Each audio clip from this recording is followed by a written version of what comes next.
JEE means organic chemistry. हमारा chapter है general organic chemistry और टॉपिक है एसिडिक एंड बेसिक स्ट्रेंथ।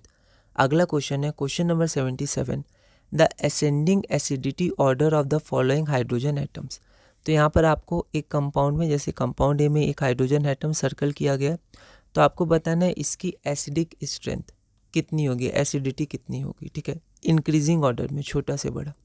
यह क्वेश्चन 2024 में आया था। एक बार आप इसे ट्राई करिए, फिर हम आगे बढ़ते हैं। तो यहाँ पर जब भी एसिडिक हाइड्रोजन के बारे में पूछा जाए तो आप उस हाइड्रोजन को हटा दीजिए। तब जो हाइड्रोजन हटेगा तो वो नेगेटिव चार्ज कार्बन पे देकर जाएगा, है ना, H+ होके वो हटेगा। तो यहाँ पर 4 आपके पास कार्बन आयंस बच जाएंगे, ठीक है। तो आपको देखना है ये जो C- आपके पास बचा है उसमें से सबसे ज़्यादा स्टेबल कौन है। तो जो सबसे ज़्यादा स्टेबल होगा तो उस हाइड्रोजन, उस कंपाउंड में जो हाइड्रोजन था उसकी एसिडिटी सबसे ज़्यादा होगी, क्योंकि अब वो आराम से निकल सकता है, क्योंकि जो रिजल्टेंट कंपाउंड है वो स्टेबल है, ठीक है। अगर अनस्टेबल होगा तो हाइड्रोजन को निकलने नहीं देगा। और एसिडिक स्ट्रेंथ होता है कितने ability of donating hydrogen atom, ठीक है, H+ निकलना। तो यहाँ पर देखिए मैंने क्या किया है, सब कंपाउंड का माइनस बना दिया, ठीक है। अब इसमें ध्यान रखिएगा कार्बन आयन की स्टेबिलिटीज़ में थोड़ा कन्फ्यूजन हो सकता है as compare to carbocations. तो यहाँ पर कार्बन आयन क्योंकि निगेटिव चार्ज है तो वो इलेक्ट्रोनेगेटिव एटम पर ज़्यादा स्टेबल होगा। तो अगर हम देखें तो यहाँ पर sp हाइब्रिडाइज्ड है, यहाँ पर sp2 हाइब्रिडाइज्ड है। तो sp कार्बन का इलेक्ट्रोनेगेटिविटी ज़्यादा होता है एज़ कम्पेयर टू sp2। तो यहाँ पर जो sp हमारा A है, ठीक है, ये A का एसिडिटी ज़्यादा होगी एज़ कम्पेयर टू B, ठीक है।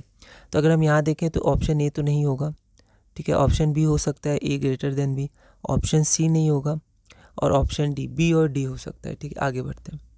आगे अगर हम देखें तो यहाँ पर CH3, ठीक है। तो यहाँ पर क्या है कि माइनस चार्ज है, यहाँ जब माइनस चार्ज बचेगा तो एल्काइल ग्रुप क्या करते हैं, डोनेट करते हैं, इलेक्ट्रॉन डोनेटिंग ग्रुप होता है।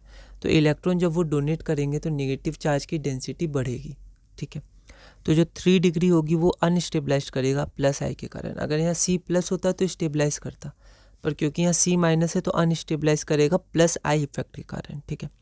और ये क्योंकि 1 डिग्री है तो यहाँ भी अनस्टेबलाइज करेगा, डिस्टेबलाइज करेगा, ठीक है।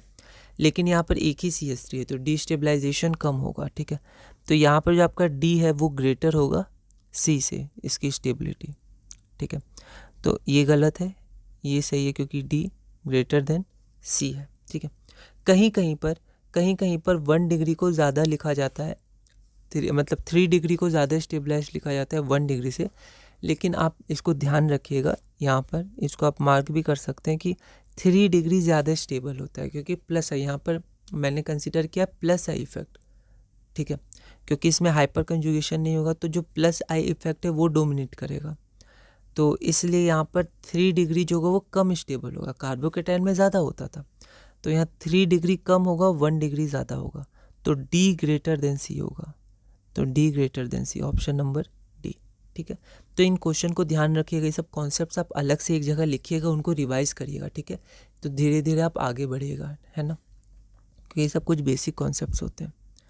अगला है what is the correct order of acidity of the protons marked A to D in the given compound. तो अब देखिए यहाँ पर एक HD है, ये हाइड्रोजन, इसको D बोला गया, इस हाइड्रोजन को B, इस हाइड्रोजन को A और इस हाइड्रोजन को C। तो इसमें से एसिडिटी ऑर्डर किसका है, कैसे हम लोग को, मतलब वही पता करेंगे जैसे अभी पता किया। तो आपको एसिडिटी ऑर्डर पता करनी है और यहाँ पर आपको 4 ऑप्शंस दिए। ये क्वेश्चन 2023 में आया था। आप इसको ट्राई करिएगा, अगली वीडियो में हम इसे सॉल्व करेंगे।